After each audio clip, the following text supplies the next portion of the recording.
오늘 새벽기도 같이 이렇게 새벽기도를 통해서 정말 주님의 고난에 동참하는 귀한 시간이 되었으면 좋겠습니다.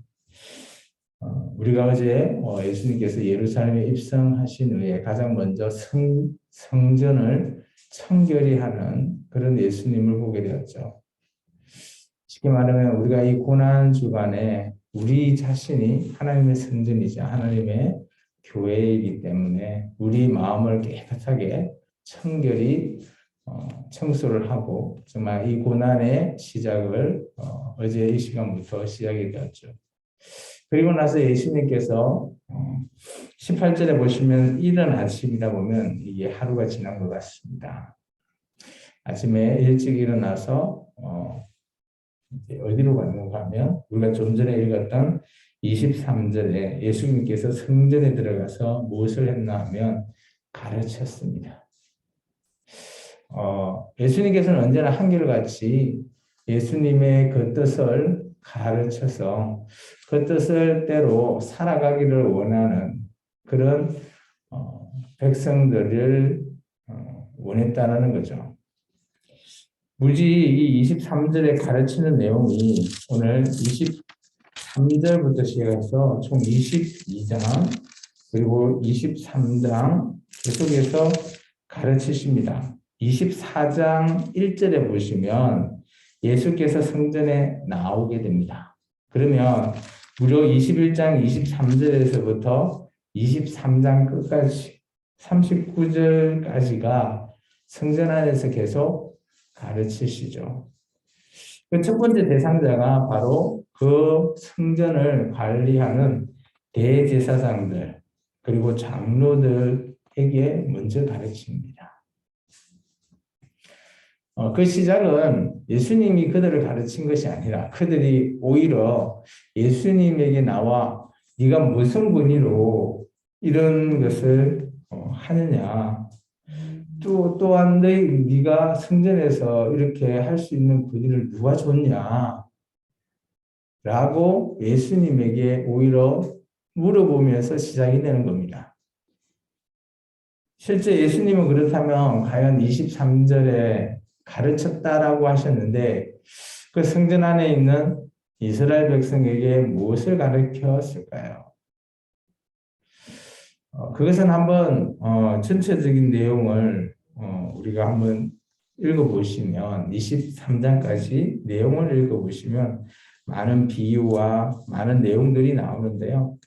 그 내용은 바로 예수님이 앞으로 하실 십자가의 사랑하심을 통해서 그들이 하나님의 백성으로 어떻게 살아가야 되는지 그리고 그 길이 무엇인지를 가르치고 또 그들의 어떻게 보면 오해 아닌 오해 그런 내용들을 가르치게 됩니다. 그 중에 오늘 첫 번째가 바로 그들 대제사장들과 장로들의 대답을 24절에 보시면 예수님께서 대답을 하십니다.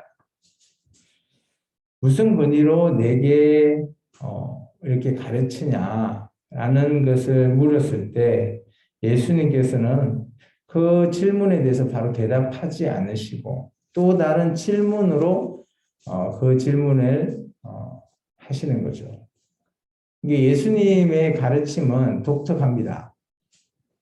어떤 사람의 질문을 하면 그 질문에 대한 즉각적인 대답이 아니라 오히려 그 질문을 다시 되돌려서 질문을 함으로 해서 그 자들이 깨닫기를 원하는 거죠. 이때 예수님의 질문은 뭐냐? 요한, 이 당시 세례 요한이 베풀었던 저 요단강가에 베풀었던 그 세례 요한이 그 당시에 어떻게 보면 하나님 앞에 제사로 드려야지만이 구원받을 수 있는 그들 이스라엘 민족의 어떻게 보면 구원론이 어떻게 세례 요한이 요단강가에서 세례를 베품으로 해서 그 세례를 통해서 그들이 정결하게 된다라는 그런 부분에 통해서 이 제사장들은 각별히 이 세례 요한을 경계하고 있었습니다. 그래서 예수님께서 이런 얘기를 다시 질문을 하죠. 그런 세례 요한이 어디서부터 왔냐? 하늘에서부터 내려온 자냐? 아니면 사람의 배에서 태어난 자냐? 라고 물어봤죠. 예수님은 다 어떻게 보면 생각이 있으시고 다 계획이 있으신 분이시죠. 그들이 곰곰이 생각해 봅니다. 저 세례 요한이 하늘에서부터 온 자라면 이 대제사장은 이 질문에 대한 그들의 생각을 얘기하고 있죠. 25절 하반절에 그를 믿지 아니했다. 이게 하늘로부터 하나님의 사람으로 왔는데 그러면 선지자잖아요. 그런 선지자를 그들이 믿지 않았다라고 생각할 수 있고요. 또 반면에 사람으로 온 자라고 하면 요한을 어떻게 보면 백성들이 여기는 무섭다, 백성이 무섭다라는 표현을 했죠. 여기 무섭다라는 게 어떤 의미를 가지는가 하면 이 당시 세례 요한을 추종하는 무리들이 어마어마하게 많았다라는 거죠. 잘 생각해 보시면 성전에 나와서 하나님 앞에 제사할 수 있는 그런 무리들은 어느 정도 그죠? 돈이 있는 자, 그죠? 어느 정도 생활의 형편이 괜찮은 자들, 그런 자들이 성전에 가서 동물을 사거나 아니면 그런 동물을 가지고 가서 하나님 앞에 제사로서 제사함을 받았다면 오히려 가난한 자나 병든 자나 힘없는 자, 이런 자들은 어떻게 보면 성전에 들어갈 수 없는 그런 조건에 있었던 모든 자들이 오늘 세례 요한을 따른다라는 겁니다. 그러다 보니까 이들은 백성들이 그런 표현으로 무섭다. 이게 대제사장들이 생각한 그들의 생각이라는 거죠. 여기 대해서 대제사장과 장로들은 어떻게 대답합니까? 잘 모르겠다. 알지 못하노라 라는 표현을 쓰고 있습니다. 이때 예수님께서는 그들에게 또 한 가지의 비유적인 질문을 하시죠. 두 아들에 대한 비유. 포도원에 일을 시키기 위해서 아버지께서 야, 내일 포도원에 가서 일 좀 해라 라고 했을 때 첫 번째 아들은 그 아버지한테 즉각적으로 반응합니다. 네, 아버지 그렇게 하겠습니다. 말은 했는데 하지 않았다는 거죠. 여기에 반해서 둘째 아들은 반대로 얘기합니다. 싫어요. 라고 대답했지만 그 마음이 찔려서 어쩔 수 없이 포도원에 가서 일을 했다는 거죠. 이것을 통해서 예수님께서 질문합니다. 둘 중에 누가 아버지의 뜻대로 한 사람이 누구냐? 뻔한 겁니다.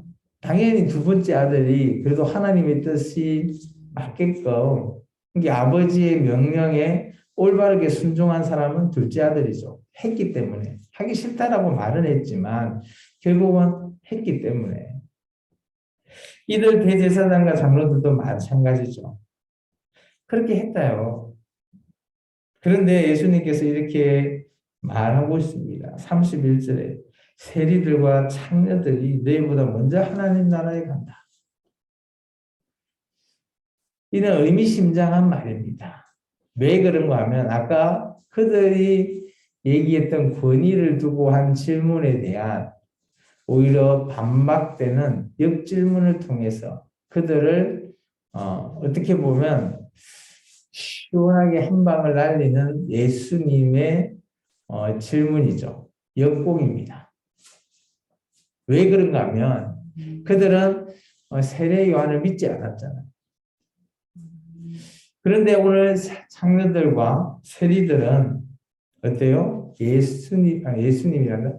세례 요한을 따랐다는 거죠. 그리고 믿었다라는 거죠. 그래서 그들이 먼저 하나님의 나라에 들어간다라는 겁니다.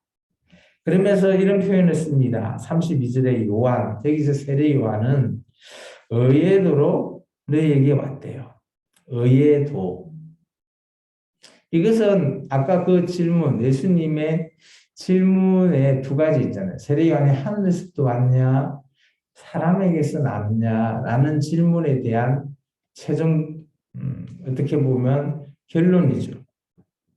의에도라는 것은 하늘에서부터 왔다라는 겁니다. 요한은 하늘에서부터 왔는데 너희가 어땠다고요? 그를 믿지 아니하였다. 이에 반해서 세리와 창녀들은 믿었기 때문에 아까 포도원 비유처럼 둘째 아들이 누구다? 세리와 창녀 같은 힘없고 가난한 자들, 병든 자들을 가리킨 거죠. 그들은 끝내 뉘우쳤죠. 세례를 받고 그들이 뉘우쳤기 때문에 하나님 나라에 먼저 들어가고 오늘 대제사장과 장로들은 하나님의 그 성전을 관리하는 자가 첫째 아들이라는 거죠. 내 가겠다라고 일하기로 가겠다라고 말했던 그 첫째 아들처럼 말만 하지 실제 행하지 않았다라는 겁니다. 그 뜻을 제대로 알지 못했다라는 거죠. 우리도 마찬가지입니다. 우리도 하나님의 그 뜻을 이렇게 오해한다면 우리 또한 이런 대제사장이나 장로들과 마찬가지일 수밖에 없다라는 거죠. 쉽게 말해서 우리는 이렇게 저는 비유해 볼 수 있다라고 봅니다. 여기는 대제사장들과 그런 세리 이렇게 비교를 한다면 오늘날 우리들은 뭐 그런 게 구분이 없으니까요. 믿지 않는 자와 믿는 자들.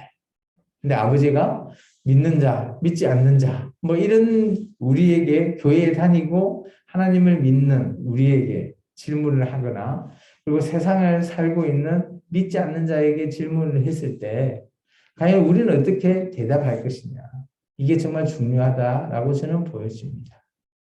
그래서 오늘 이 시간 우리가 또 하루를 지내갈 때 과연 나는 하나님의 뜻대로 그 뜻대로 받아들여서 순종하는 자인가?